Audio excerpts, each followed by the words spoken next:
ఎన్నికలు దగ్గర పడుతున్న కొద్దీ ఏపీలో రాజకీయాలు వేడెక్కాయి. విశాఖ వేదికగా సీఎం జగన్ రాజకీయాలు చేస్తున్నారు. ఇప్పుడు అంతర్జాతీయ క్రికెట్ స్టేడియాన్ని సైతం అధికార పార్టీ రాజకీయ వేదికగా ఉపయోగించుకుంటున్నారు. క్రీడా అభివృద్ధికి చేసిందేమీ లేదు కానీ ఆడుదాం ఆంధ్ర పేరులో క్రీడలు ప్రోత్సహిస్తున్నామంటూ గొప్పలు చెప్పుకుంటున్నారు.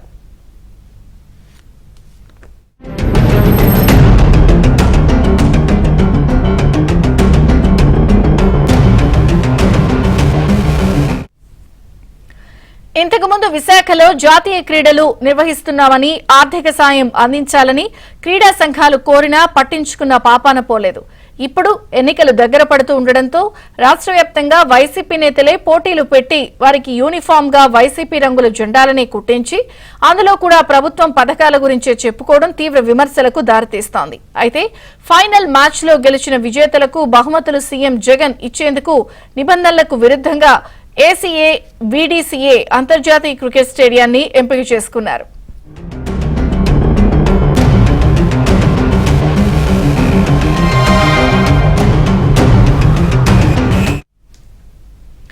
రాజకీయపరమైన వాటికి అంతర్జాతీయ క్రికెట్ స్టేడియంలు గతంలో ఎప్పుడూ ఇవ్వలేదని, ఇది పూర్తిగా నిబంధనలకు విరుద్ధమని ప్రజలు మండిపడుతున్నారు.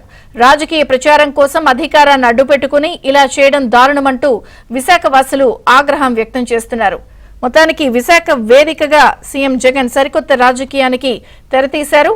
మరిన్ని వివరాలు మా ప్రతినిధి నాయుడిని అడిగి తెలుసుకుందాం. నాయుడు, విజయ చంద్రిక జగన్మోహన్ రెడ్డి ఎన్నికలు సమీపిస్తున్న కొద్ది ప్రజల దగ్గరికి వస్తున్నామో లేకపోతే సభలు సమావేశాలు పెడుతున్నారు. అయితే ఇప్పుడు ప్రభుత్వ కార్యక్రమాలను కూడా రాజకీయాలకు వాడుకునేటువంటి దీన్ని మొదలు పెట్టారు. అందులో భాగంగానే ఇప్పుడు విశాఖలో ఏదైతే ఆడుదాం ఆంధ్ర అని చెప్పి రాష్ట్ర వ్యాప్తంగా కూడా సుమారుగా 120 కోట్ల రూపాయలని వెచ్చించి రాష్ట్ర ప్రభుత్వమే ఈ పోటీలు నిర్వహించింది. అయితే ఈ పోటీలన్నీ కూడా గ్రామ స్థాయిలో నిర్వహించారు. ఇక్కడ దాదాపుగా పోటీల నిర్వహణ కానీ ఇవి కానీ గ్రామ స్థాయిలో పేరుకి సచివాలయాలు వీళ్ళు నిర్వహించినప్పుడు కూడా పూర్తి స్థాయిలో వైసీపీ నేతల కన్సర్న్లోనే జరిగాయి. ఇప్పుడు అక్కడ మనం యూనిఫామ్ కానీ ఇది కానీ చూస్తే జగన్మోహన్ రెడ్డి ఆ యూనిఫామ్ నార్మల్ గా స్పోర్ట్స్ సంబంధించినంత వరకు కేవలం ఎంబ్లమ్స్ సింబల్ మాత్రమే వాడతారు. కానీ ప్రతి టీషర్ట్ మీద జగన్మోహన్ రెడ్డి ఫోటో చుట్టూ పథకాలు కనిపిస్తున్నటువంటి పరిస్థితి కనిపిస్తుంది. దీన్ని ఒక రాజకీయ అవసరాల కోసం ఆడుదాం ఆంధ్రాని వాడుకుంటున్నారనేది స్పష్టంగా మనకు కనిపిస్తుంది. మరోవైపు ఇక్కడికి వచ్చినటువంటి క్రీడాకారులు సుమారుగా విశాఖపట్నం 3000 మంది పైగా ఫైనల్స్ మ్యాచ్ ఆడేందుకు వచ్చారు. వీళ్ళందరూ కూడా ఎలాంటి సౌకర్యాలు కానీ ఇవి కానీ స్థాయిలో కల్పించలేనటువంటి పరిస్థితి, ఇందులో కూడా రాజకీయ జోక్యం కల్పించినటువంటి పరిస్థితి. అయితే అధికారులతో మాత్రం ఇక్కడ బాగా పెర్ఫార్మ్ చేసిన వాళ్ళందరినీ కూడా జాతీయ స్థాయికి అంతర్జాతీయ స్థాయికి తీసుకువెళ్తామన్నారు. కూడా అసోసియేషన్స్ తో క్లబ్ అయి చేస్తేనే ఏదైనా సాధ్యమవుతుంది. ఎందుకంటే అసోసియేషన్స్ లో ఏ స్పోర్ట్స్ అయినా అసోసియేషన్ బేస్ మీద నడుస్తుంది. అందులో క్రీడాకారుల యొక్క నైపుణ్యం కానీ వాళ్ళు ఆట తీరు కానీ వీటిని కానీ పరిశీలించి వాళ్ళలో ఉపయోగపడే వాళ్ళని రాష్ట్ర స్థాయి, జాతీయ స్థాయి, అంతర్జాతీయ స్థాయికి తీసుకెళ్లేటువంటి అవకాశం ఉంటుంది. మరి ఈ క్రీడలు అనేది కేవలం ఏదో ఒక హంగు ఆర్భాటం కోసమే నిర్వహిస్తున్నారని స్పష్టంగా తెలుస్తున్నటువంటి పరిస్థితి. ఎందుకంటే అక్కడ ఉన్నటువంటి కిట్లు కావచ్చు లేకపోతే డ్రెస్సులు కావచ్చు ఇవన్నీ కూడా పూర్తిగా రాజకీయపరమైనవి అనేది స్పష్టంగా కనిపిస్తుంది. అయితే ఈ పోటీలన్నీ కూడా మొన్న ఇక్కడ మంత్రి రోజా చేతుల మీదుగా ప్రారంభించారు. ఇప్పుడు విశాఖలో రేపు ముఖ్యమంత్రి చేతుల మీదుగా ఇక్కడ ఫైనల్స్ కి వచ్చిన వాళ్ళందరి కూడా బహుమతులు ఇస్తున్నారు. సుమారుగా వీళ్ళంతా హాజరైన వాళ్ళు సుమారుగా 3000 మంది.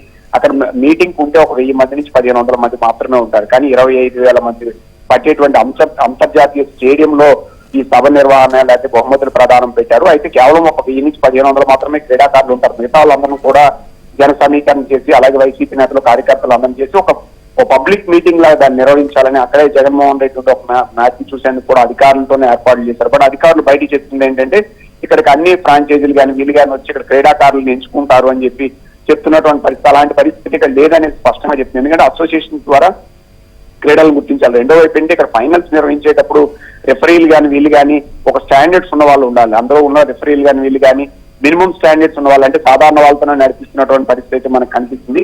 సో రేపు విశాఖ వేదికగా జగన్మోహన్ రెడ్డి మరోసారి సుమారు ఒక 25,000 మంది గ్యాలరీలో పట్టే వాళ్ళని గ్యాదర్ చేసి ఒక రాజకీయ సభలు నిర్వహించడానికి ఆడుదాం ఆంధ్రాకి విజయించుకున్నారు. సో రాజకీయ సభలు అనేవి ఇంటర్నేషనల్ స్టేడియంలో ఇప్పుడు వచ్చి ఎప్పుడూ పెట్టలేదు. దీన్ని పెట్టడం సరికాదు.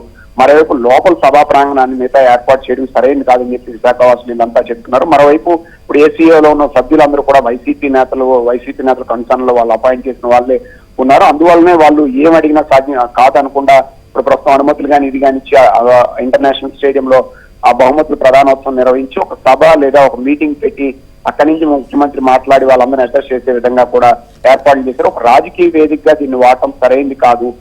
వీళ్ళకి ప్రైజులు ఇవ్వాలంటే మినిమం ప్లేస్ బయట పెట్టుకోవాల్సి ఉంటుంది. ఒక అంతర్జాతీయ స్టేడియంలో చేయడం సరైనది కాదని చెప్పి ప్రతి ఒక్కరు ఆగ్రహం వ్యక్తం చేస్తున్నట్టు పరిస్థితి ఉంది. మరోవైపు వీళ్ళందరినీ కూడా ఒక చిన్న కాన్వాయ్ లో పెట్టి చుట్టూ గ్రౌండ్ చుట్టూ కూడా జగన్మోహన్ రెడ్డి తిరగడానికి కూడా ఒక ఏర్పాట్లు చేశారు, అభివాదం చేసేది కూడా.